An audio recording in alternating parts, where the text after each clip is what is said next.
आज खूप दिवसांनी मला मिरची बनवायची इच्छा झाली, म्हणून मी असे खूप मस्त मिरच्या धुवून घेतल्या, छानशा अशा धुवून घेतल्या. घरी होत्या थोड्याशा म्हणून.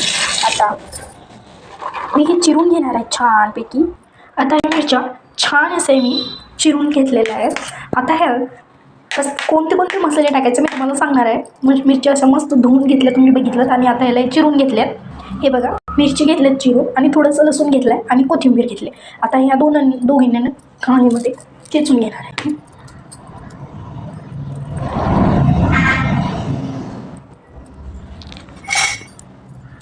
आता ह्याला ना चिचून याचा मसाला बनवून. हे बघा, आता मी कढई ठेवली आहे, त्यात थोडंसं तेल ओतते.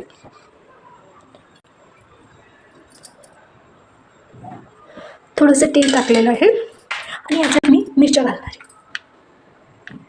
अशा या मिरच्या मी कढईमध्ये टाकल्या आहेत. मिरच्या अशा मस्त भाजून घ्यायच्या. आता ह्यात मी थोडासा मीडियम गॅस ठेवायचा. ह्याच्यात लसणाची आणि कोथिंबीरची बनवलेली जे चिकन घेतलं होतं आपण थालीमध्ये, ह्याच्यात टाकायचं.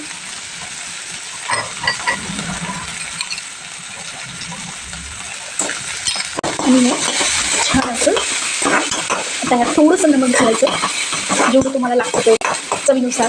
मी असं कधी रेसिपीचा व्हिडिओ बनवत नाही, माझा फर्स्ट टाईम आहे. बघा, आपल्या मिरच्या ह्यात थोडासा शेंगदाण्याचा कूट घालायचं, म्हणजे टेस्टी लागतं. बघा किती छान दिसतंय. आणि याला ना बाजरीच्या भाकरीसोबत खायचं.